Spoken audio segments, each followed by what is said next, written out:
क्यों ना इसको समाप्त कर दिया जाए। लेकिन कांग्रेस के लोगों ने उसको कटिंग करके चलाया कि प्रधानमंत्री नरेंद्र मोदी जी आरक्षण समाप्त करना चाहते हैं, कि भारतीय जनता पार्टी वोट चोरी करती है। साथियों, ये आंकड़े तथ्य हैं। वो लिस्ट उनके पास होगी, लेकिन हमारी पुलिस के पास पूरी लिस्ट है। पुलिस समय समय पर कार्रवाई करती रहती है।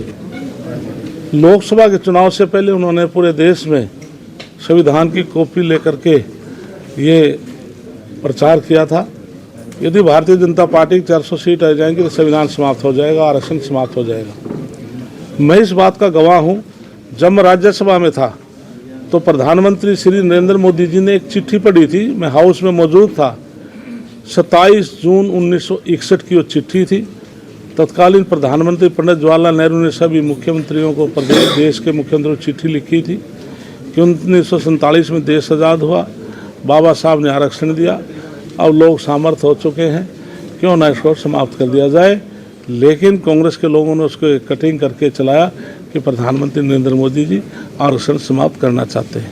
तो माननीय देश के प्रधानमंत्री नरेंद्र मोदी जी ने इस बात को कंट्राडिक्ट किया था कि जब तक नरेंद्र मोदी जी प्रधानमंत्री के पद पर बैठे हैं तो कोई संविधान के प्रति या आरक्षण के प्रति कोई भी कटौती नहीं होगी, इसी प्रकार से समान तरीके से जारी रहेगा।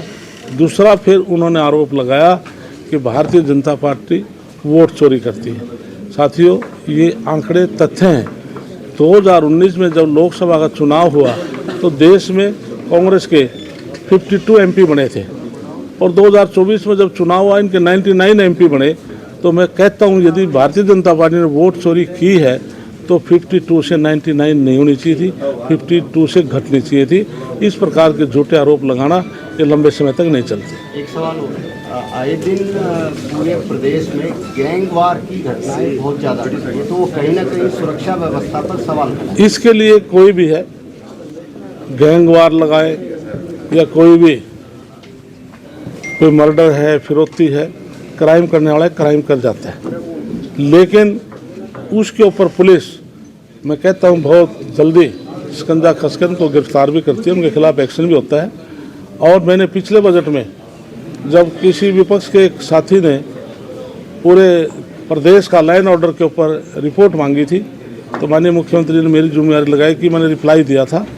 हमने केवल अपने कार्यकाल का 2014 से लगातार हमने ब्यौरा दिया। हमने अपने कार्यकाल का 2014 से लेकर के अब तक टू डेट का हमने दिया, तो मैं कह सकता हूँ 2025-26 के अंदर किसी में 40%, किसी में 50% उसमें क्राइम रेट कम हुआ है, अलग अलग उसमें। तो इसलिए निश्चित तौर से सरकार आज क्राइम के प्रति निश्चित सीरियस रहती है कि प्रदेश में लाइन ऑर्डर मेंटेन रहे। लेकिन वो विदेशों में बैठे हैं जो इसके लिए आप खुद भी आप देखते हैं कि रोज चैनल पे देखते हैं, आप ही दिखाते हैं।